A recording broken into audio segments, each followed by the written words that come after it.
Philip, the risk assessment, we've said it over and over again, is incredibly important. It's probably nowhere more important than it is in a group audit. And many companies today operate in multiple locations around the world with different regulatory regimes that they're dealing with and that sort of thing. Tell us a little bit about how risk assessment is done in the group audit.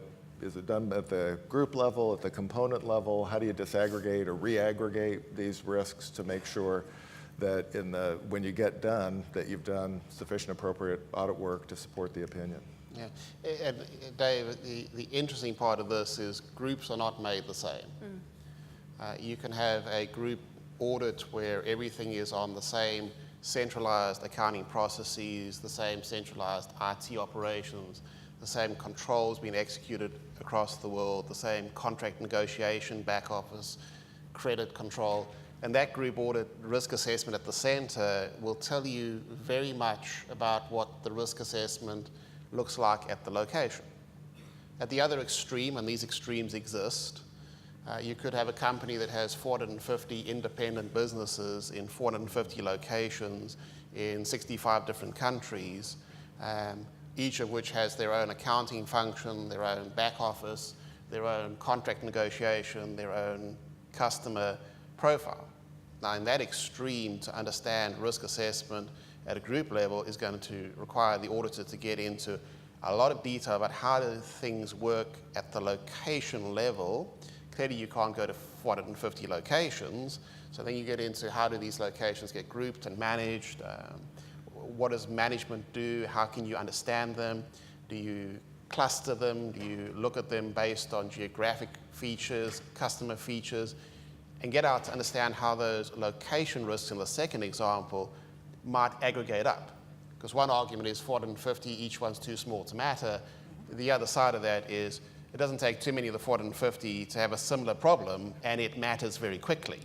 Right. And that's the tension the auditor has when a company is in a diverse business structure, highly decentralized, and lacks the kind of organized control environment that would allow you to form conclusions around risk assessment across the group. That would only add that audits of large multinational corporations, I think, are only getting more and more challenging in that, just like you've illustrated, the 450 different business units.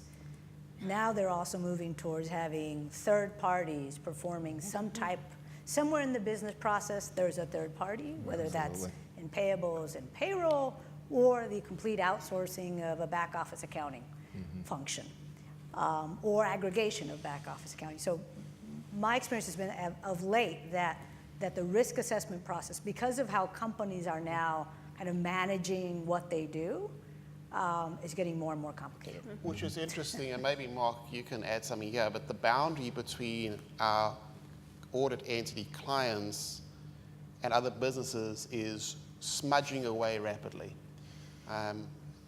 Blockchain is an extreme example of what might eventually happen, but even today, the going to a company and thinking you're going to deal with that company inside its boundary, that's rapidly disappearing. I mean, when you talk to entities about some of their big risk, the third party sort of relationship is almost on everyone's top 10, or at least top 20, because it's so integrated with so many other entities.